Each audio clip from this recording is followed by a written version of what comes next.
I don't know if you have that kid in your parish or not.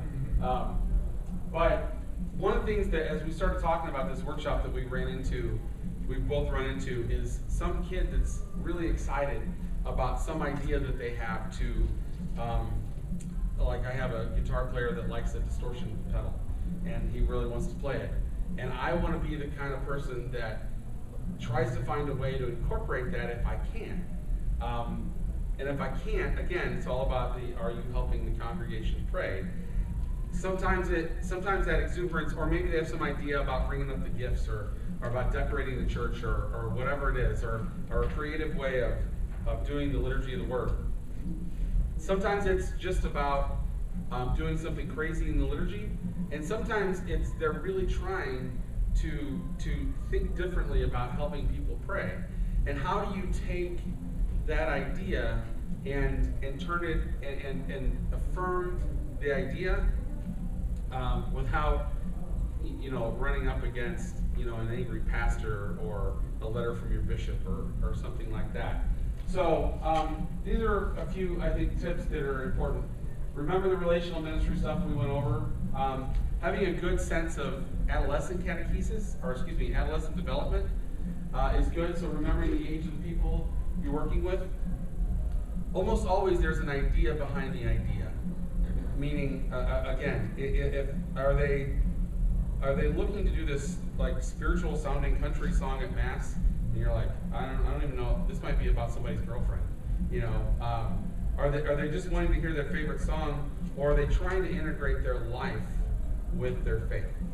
So trying to get behind what it is they're asking is important. And then the tiniest bit of compromise sometimes can help you in that relationship with them. Again, not wanting to cross over any liturgical, you don't want the liturgy police after you, and they're everywhere. Believe me, they're always watching.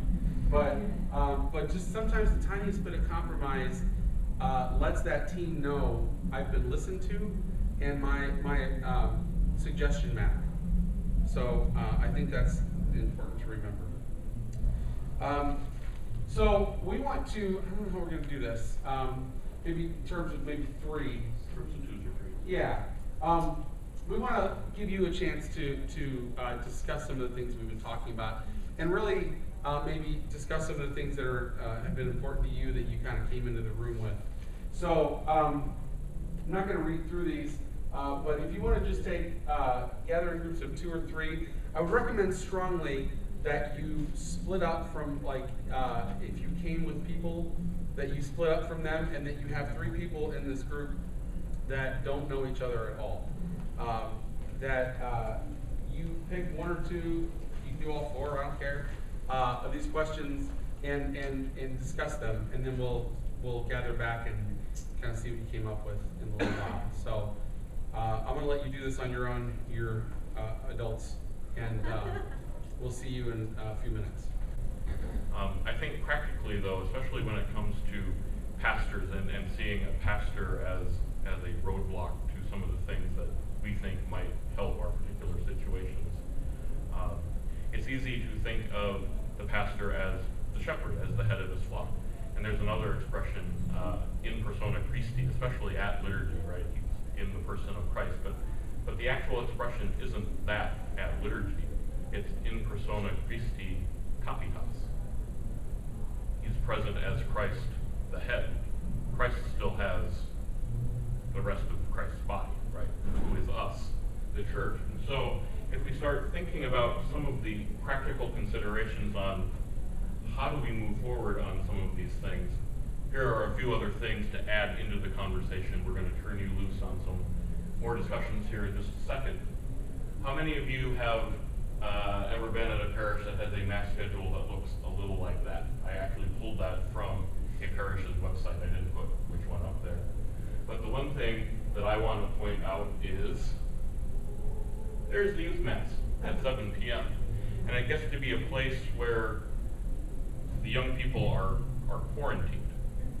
And their ministry is quarantined. If there's pure ministry, they don't have any relationship outside of each other and the youth minister.